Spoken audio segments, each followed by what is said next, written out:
tayo. At kagaya ng dati, hindi tayo nagbabago. Ang pagpapaalala at paghahatid ng magandang balita. Iyon yung laman ng buong kautusan, mga kapatid. Yun yung tunay na magandang balita.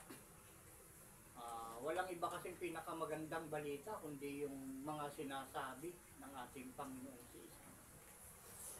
Wala nang hihigit pa. Wala nang lalampas dyan na pinakamaganda sa lahat ng balita.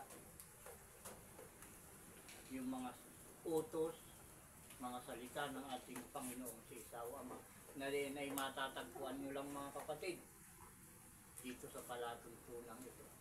At inyong maririnig sa kanyang tunay at huling sinugo. Marami na kasing nagbanggit na sila ay huling sugo. Pero hindi nila alam, mga kapatid, na lumabas sila ay hindi pa dumarating yung huling araw. Diba? Yung huling araw ay year 2000. Yun yung huling araw, mga kapatid. Yung unang araw ay yung year 19.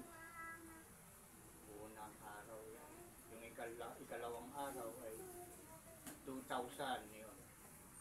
Year 1. Year 1 pala, mga kapatid. Kasi year 1 hanggang 2019, 2020. Yan.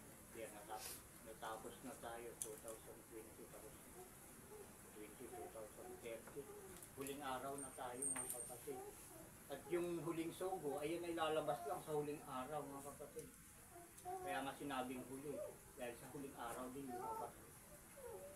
Yun yung tunay na sugo, mga kapatid. Sa huling araw lumabas. Yung huling sugo. Naunawaan niyo yun, sana, mga kapatid, na ang tunay na huling sugo ay sa huling araw din lumabas. Hindi yung sasabing sila daw ay huling sinugo, ay itinatag naman nila yung kanilang relihiyon, 1967 nata. Diba? Ay matanda pa sa akin, 1968 ako pinanganak. Itinayo nila yung kanilang relihiyon, 1967. Hindi ako nagkakamali, mga kapatid. Tapos sinasabi nila, sila daw ay sanga ng Panginoon, sila daw ay huling sugo. Pero pakatandaan niyo, mga kapatid, na ang relihiyon na itinayo ng ating Ama ay hindi maghahari sa kanilang kamatayan. Hindi mananaig sa kanila yung Hades. Tandaan niyo yan, mga kapatid.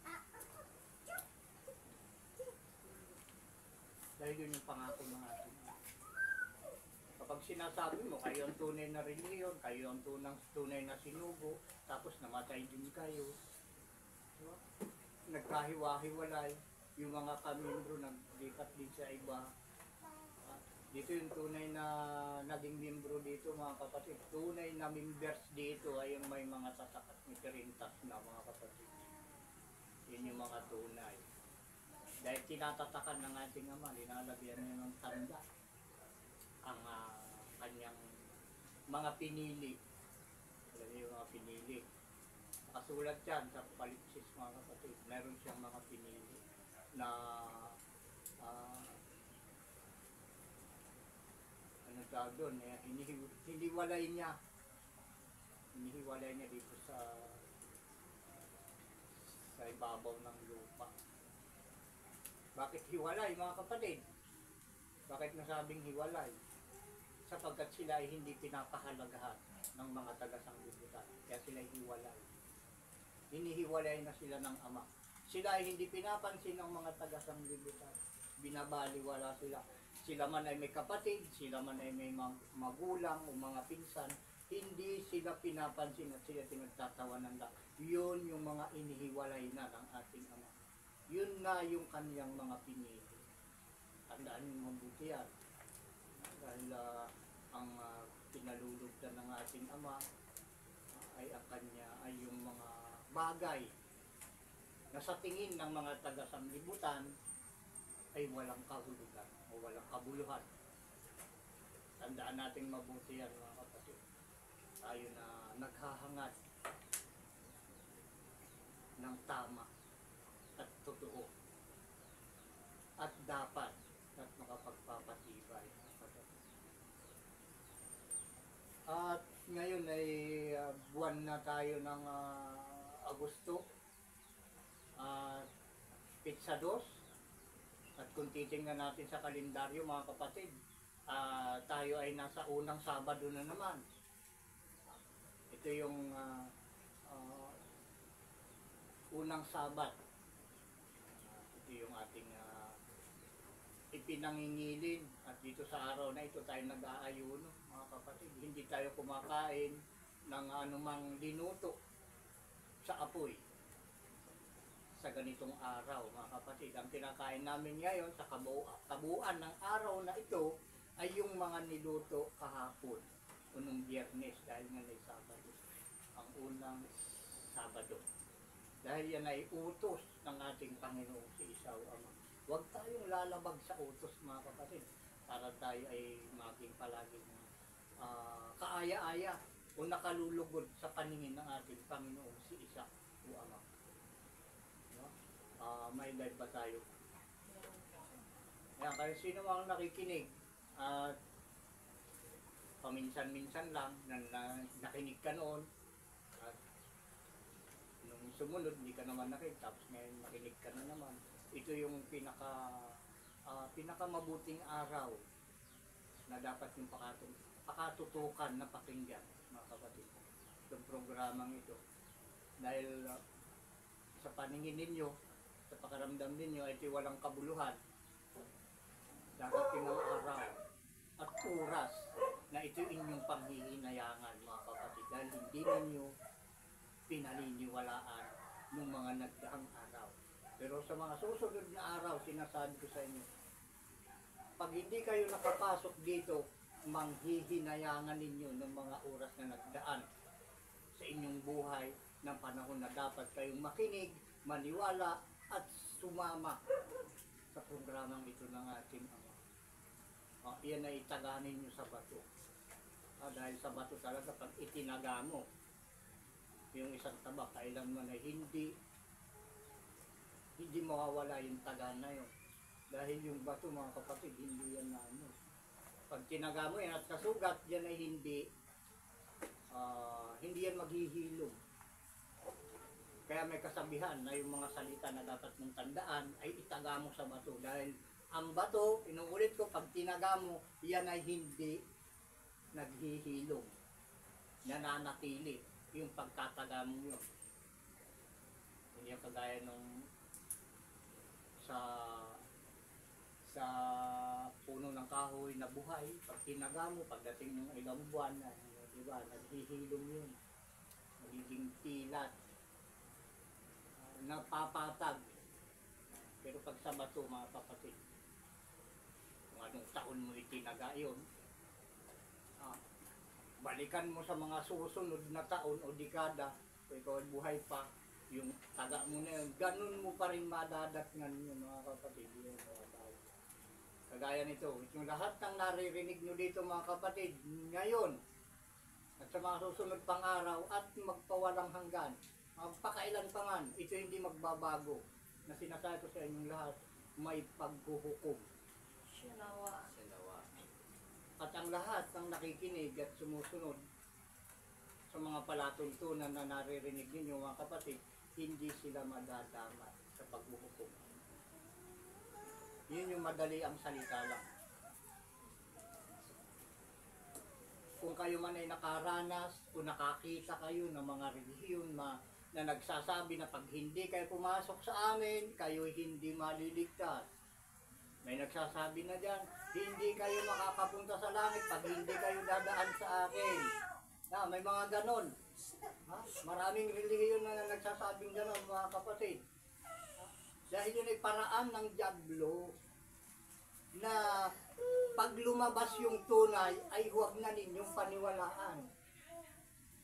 Dahil ang tunay ay lalabas lang sa huli.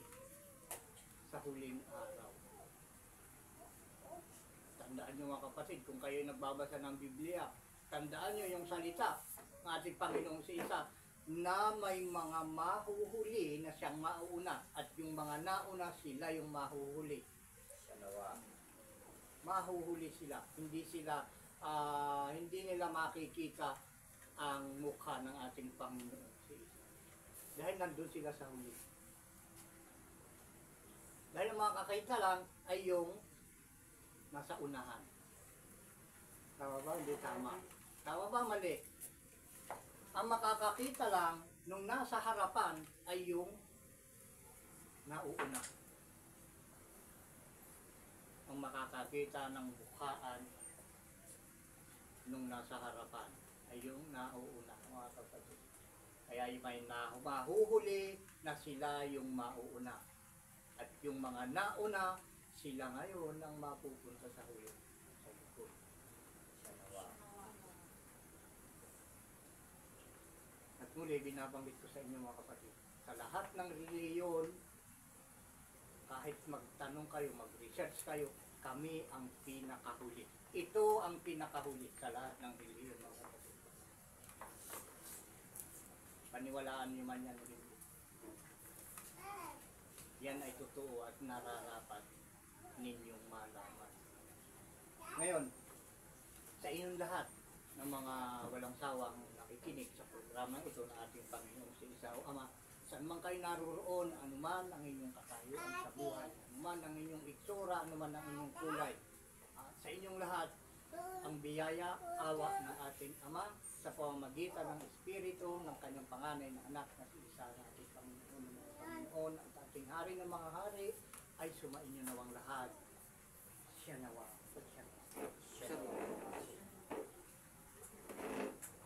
Meron tayong dapat na namang malaman ngayon mga kapatid dahil ito yung ating napapansin na dapat nating bigyan ng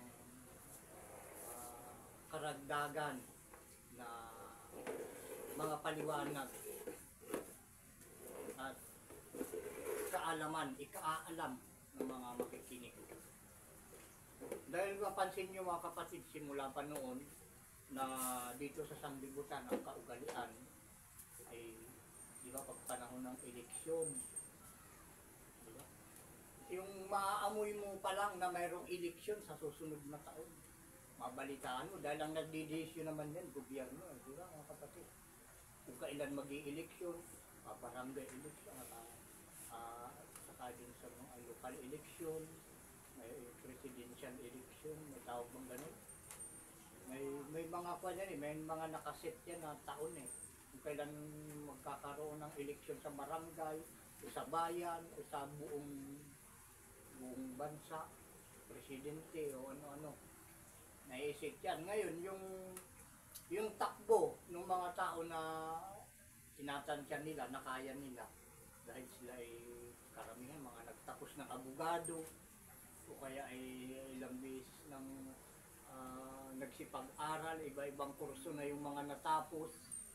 Mayroon yung nagtapos na ng doktor, mayroon nagtapos ng engineer, may pagka-abogado, gano'n.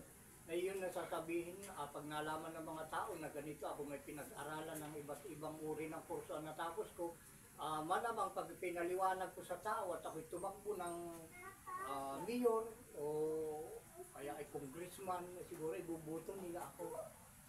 Ganon yung takbo ng ano. At marami mga ganyan, mga naghahangad magkaroon ng posisyon o katungkulan sa bayan o barangay. So, ganon din yung mga kapitan. Diba? Kailangan marunong ka mag-English. Tapos, pinakababa ata, kailangan ikaw ay high school graduate, yung pinakababa ata na kapitan. Yung sa pananaw na sinasabi nilang sila ay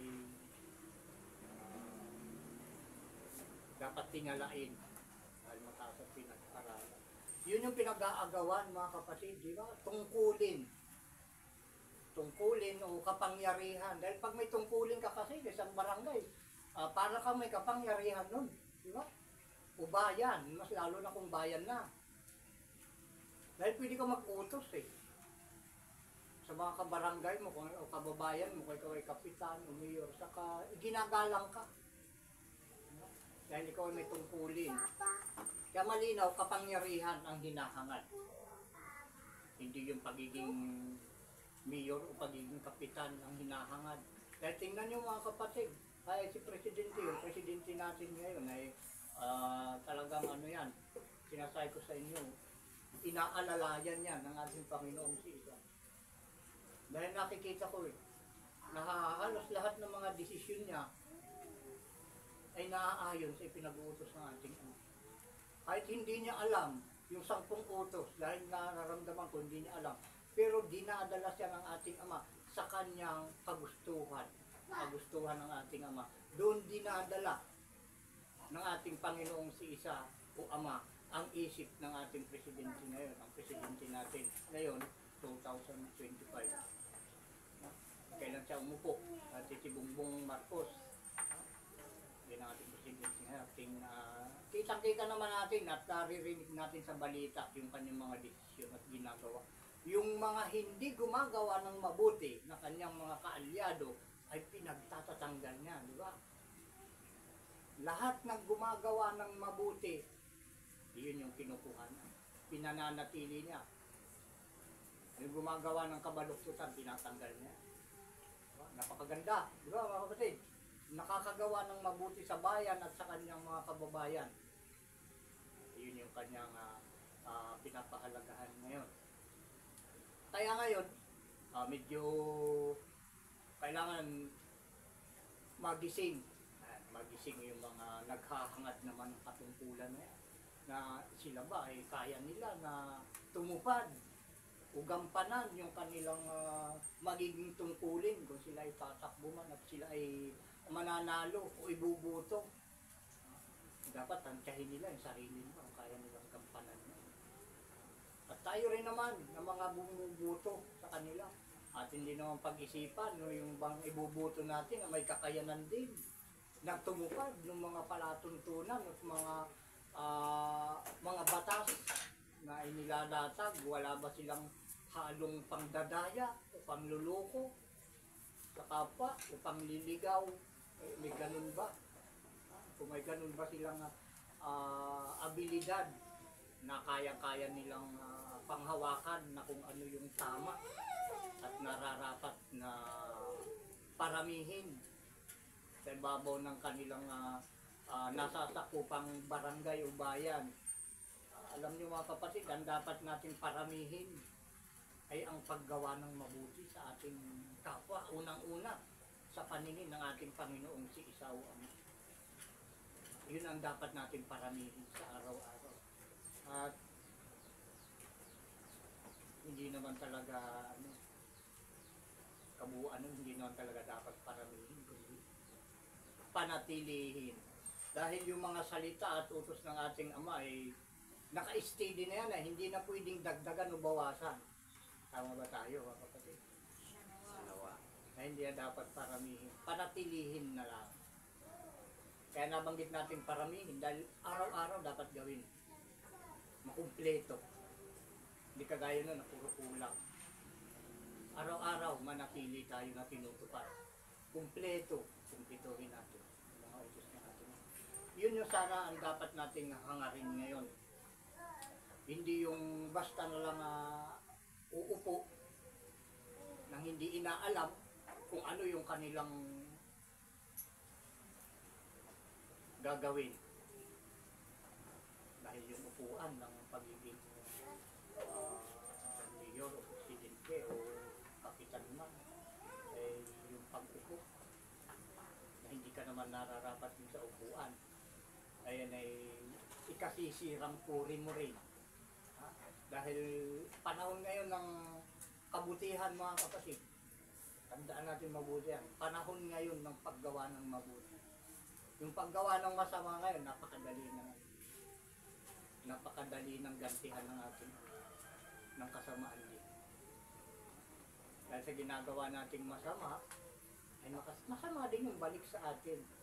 Pero kung mabuti, dahil wala namang ibang mabuti, kundi yung utos ng ating Ama, kapag yun ang ating ginawa, so, mabuti rin yung balik nung sa atin. At ang kabutihan na balik nun ay yung kapayapaan at katiwasayan ng ating isip, ng ating puso. Matatahimik tayo kung puro mabuti ang ating ginagawa ayon sa utos ng ating.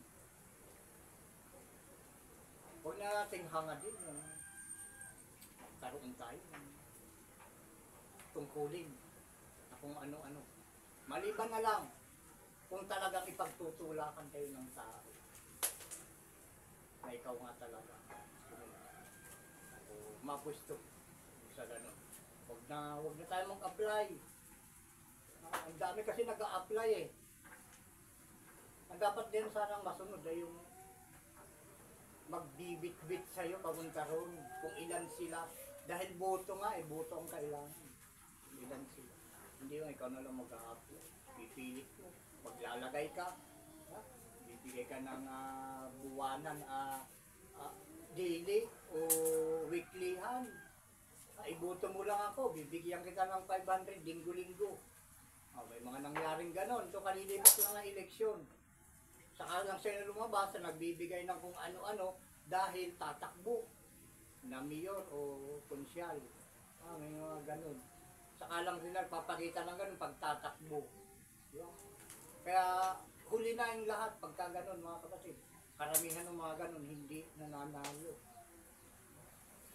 Nakita naman natin. Saka lang nagpapakita ng kabutihan sa kanyang kabarangay o kababayan kapag siya tatakbo na. O ano nung bibigyan ng bigas. So yung pupunta sa barangay, nagkakampanya, may bit-bit na bigas. Tapos may mahagi din na pambili ng ulam. Ganon. Yun yung mga nangyari. At ngayon ay tila binabago ng ating advice lang natin sa lahat ng mga ganun ang takbo ng pag-iisip na nangangampanya. Huwag na natin ulitin yun, mga kapatid. Dahil ayaw ng ating uman. Dahil tayo, bawat isa sa atin na kanyang nilikha ay mayroon na tayong tungkulin, mga kapatid. Huwag na tayong maghangad na tayo ay maluklok sa luklukan na ating ibig. Huwag tayong maghangad na tayo mapunta sa posisyon na gusto nating puntahan, mga kapatid. Naunawaan niyo yun. Huwag nating hangadin na pumunta tayo sa isang posisyon o upuan na tayo lang ang may kagustuhan. Nating hangadin. Ang hangadin na lang natin kung ano yung pinagagawa sa atin ng ating. Yun na lang hangadin natin na gawin. Dahil kahit hindi mo gusto na ikaw ay maging mayor o kapitan, kapag ginusto ng ating ama, magiging kapitan ka o mayor. Hindi nila alam yun, hindi nila nararamdaman yun. Kahit ayaw mo na maging kapitan ka, pag gusto ng ama na maging kapitan ka, magiging kapitan.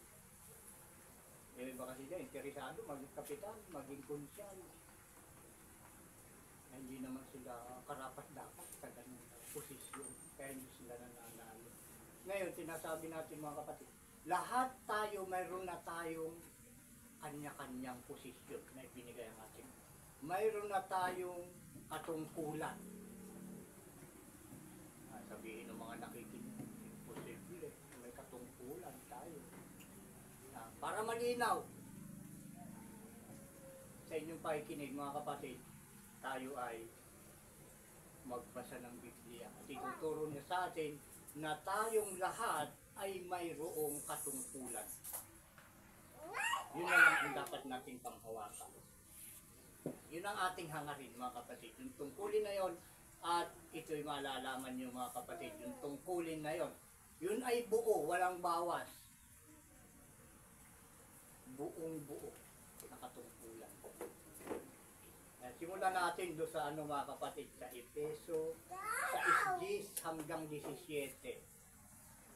Ito yung binibigay sa atin ng ating ama na ating tungkulin. binabanggit ko kanina. Huwag na tayo maghangad ng kung ano-anong katungkulan. Dahil yung nasusunod niya yun, ang ating Ama. Hindi tayo. Huwag tayong maghangad ng kung ano-ano. Yung gusto ng ating Ama na lang, ang tanggapin natin at ating gawin. Efeso 6:10. Hanapin natin. Efeso 6:10, 13 hanggang 17.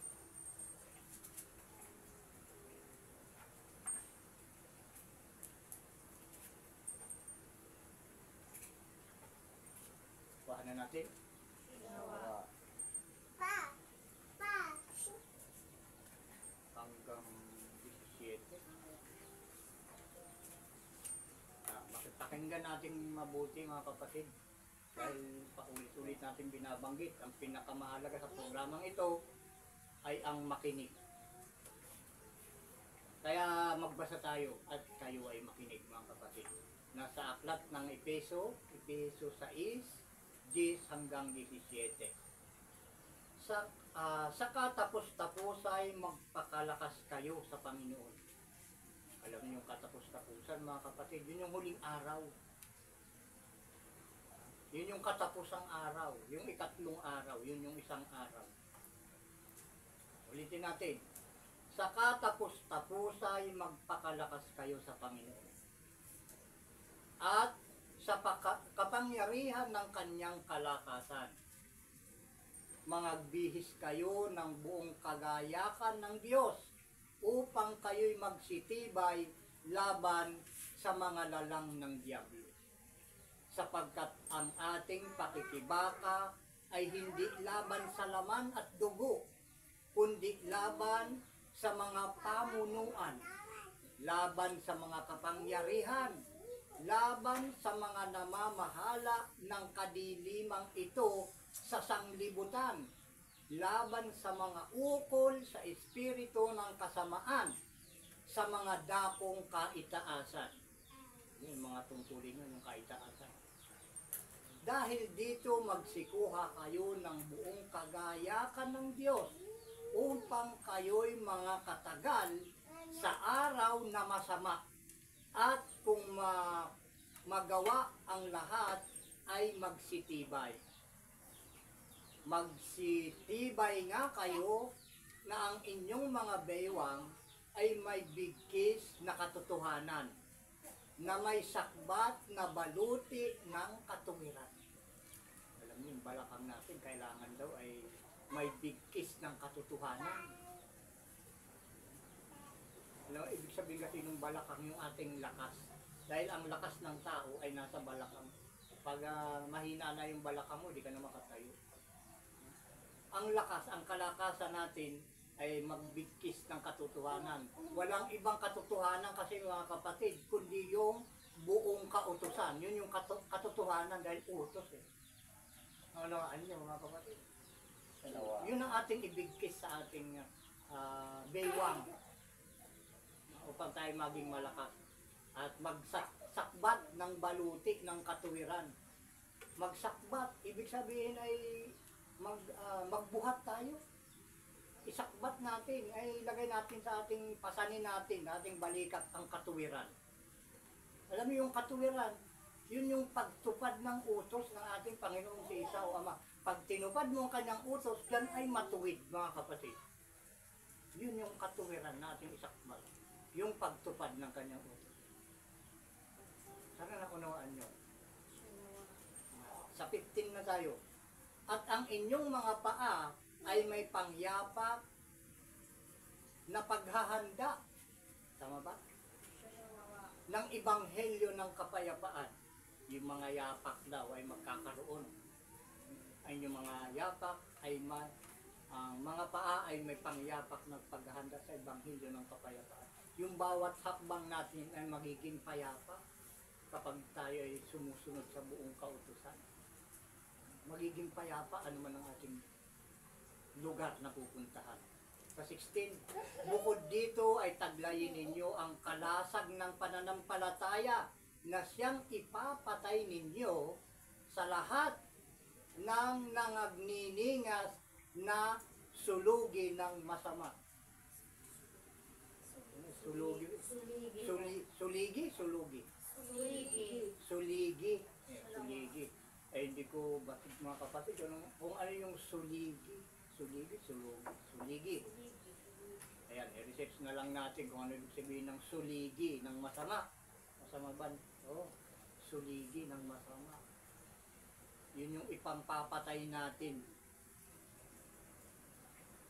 Tataglayin ninyo ang kalasag ng pananampalataya na siyang ipapatay ninyo sa lahat ng nangagniningas na suligi ng masama. Yung apoy ng kasamaan, mga kapatid. Yung paggapang ng init ng kasamaan siguro, yun yung pangpatay. Yun yung pagsunod sa buong kautusan, mga kapatid. Hindi tayo mapapasok. Doon sa 17, at magsikuha rin naman kayo ng turbante ng kaligtasan at ng tabak ng Espiritu na siyang salita ng Diyos. Yung mga salita niya, malinaw ang kailangan natin. Yun yung hanapin natin. Yun yung hangarin natin na mapunta sa atin. Yun yung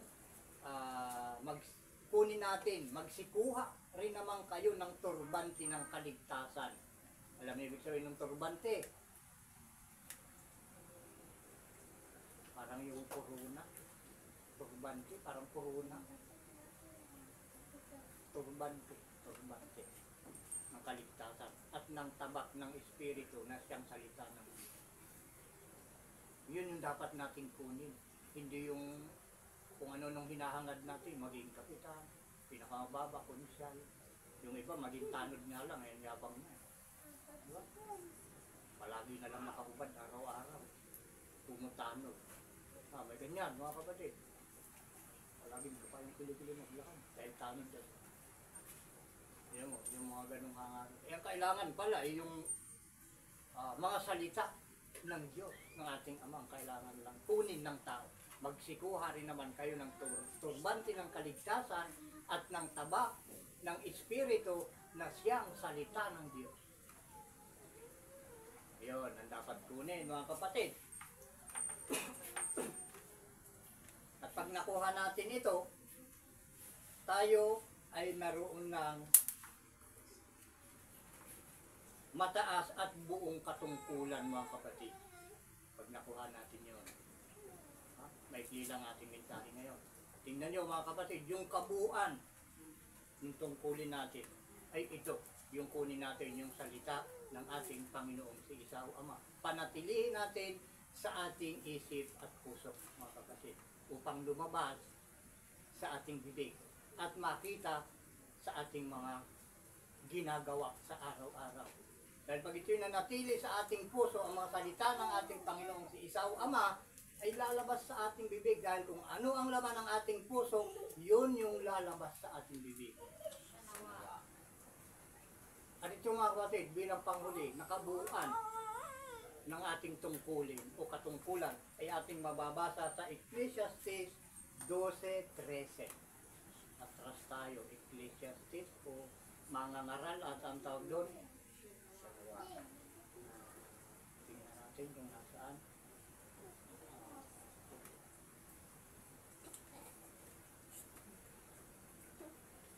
Ecclesiastes.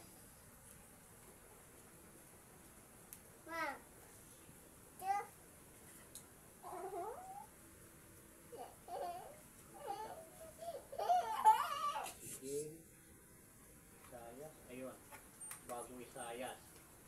Ecclesiastes muna, bago Isaias. Ecclesiastes 12:13. Yan yung mga kapatid.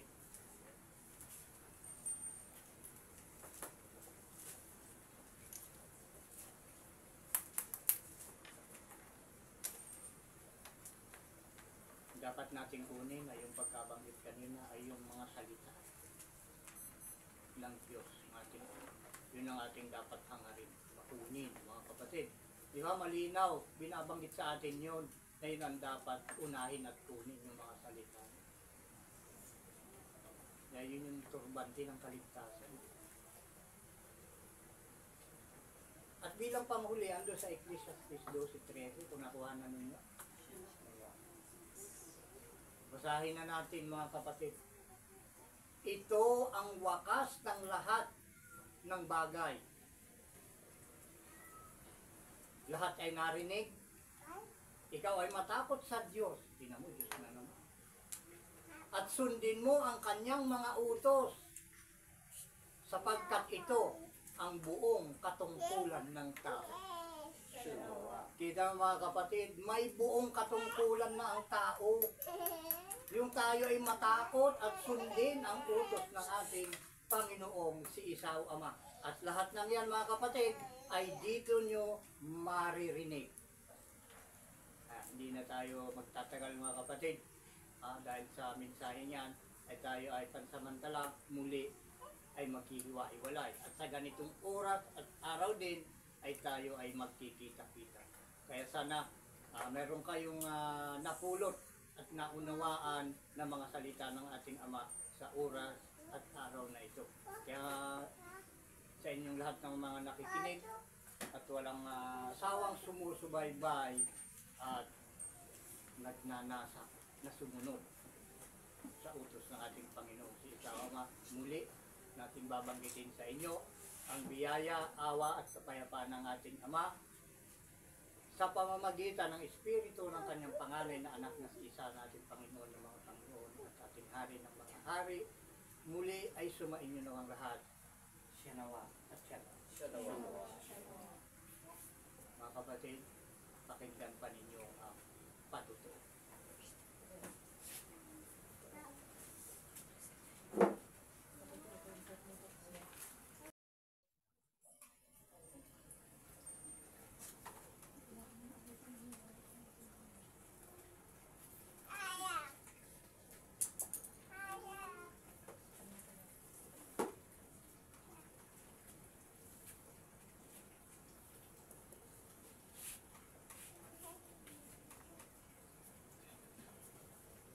Tasahin natin ating kanang kamay, sabay-sabay tayong magpapatutuo. Ang magpawalang halaga sa kautusan ni Moises sa pagtutuo ng 2 o 3 saksi ay mamamatay na walang awa. Kaya kami po ay nagpapatutuo at sumasaksi na ang mga salita na inyong narinig na mula sa bibig ng huling sinugo ng Ama sa pamamagitan ng Espiritu ng kanyang panganay na anak, ang ating Panginoong si Isa, ay pawang tapat at totoo na natatanging gawain at akbangin tungo sa pagbabalik loob sa Ama at pagbabagong lahi na ayon sa kalooban at buong kautusan ng Ama sa langit. Ang pinagkakatiwalaan at sinugo ng Panginoong si Isa sa gawain at sa mga pagkakaisa ito ay ang anak ng tao na propetang gaya ni Moises, na ito ang dapat na pakinggan ng lahat ng mga tao, sapagkat ayon sa aklat ng mga gawa 3:22-23, tunay na sinabi ni Moises, ang Panginoong si Isaw Ama ay magtitindig sa inyo ng isang propetang gaya ko mula sa gitna ng inyong mga kapatid. Siya ang inyong pakinggan sa lahat ng mga bagay na sa inyo'y sasalitain niya. At mangyayari na ang bawat kaluluwa na hindi makinig sa propetang yaon ay pupuksaing lubos sa gitna ng bayan. Siya nawa at siya nawa.